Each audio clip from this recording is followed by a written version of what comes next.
இன்றைக்கி மரவள்ளிக்கிழங்கு தாங்க செய்ய போகிறோம். அதுக்கு வந்து ஃபஸ்ட்டு மரவள்ளிக்கிழங்கு நல்லா கட் பண்ணி வாஷ் பண்ணி எடுத்துக்கலாம். அது கூடவே தேவையான அளவு தண்ணி ஊற்றிட்டு கொஞ்சமாக உப்பு, மஞ்சத்தூள் ஆட் பண்ணி வேக வச்சு எடுத்துக்கலாம்.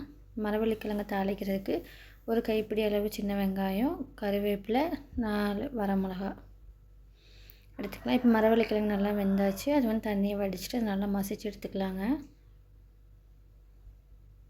இப்போ நல்லா மசிச்சு எடுத்தாச்சுங்க. இதுக்கப்புறமா நம்ம தாளிக்கிறதுக்கு ரெடி பண்ணிக்கலாம். ஒரு பேனில் எண்ணெய் ஊற்றிக்கலாம்.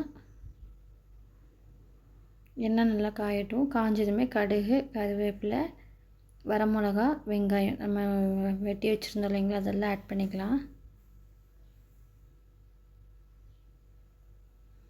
வெங்காயம் வந்து நல்லா பொன்னிறமாக வதங்குற வரைக்கும் வதக்கி விட்டுக்கலாம். சிம்மில் வச்சுக்கோங்க. உப்பு ஆட் பண்ணிக்கலாம். அதிலே உப்பு போட்டிருக்கோம். இதிலே தேவையான அளவு உப்பு போட்டு நல்லா வதக்கி எடுத்துக்கோங்க. கோல்டன் ப்ரௌன் கலர் வர வரைக்கும் வதக்கி எடுத்துக்கலாம். நல்லா வதங்கட்டும்.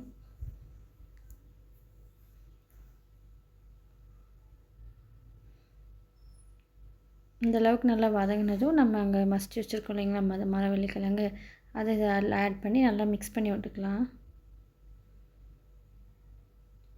உங்களுக்கு தேவையான ரொம்ப மசிக்காமல் நார்மலாக கொஞ்சமாக மசித்து கூட தாளித்து விட்டுக்கலாம். இப்போ மரவள்ளிக்கிழங்கு ரெடி ஆயிடுச்சு. பாருங்கள் எப்படி இருக்குன்னு.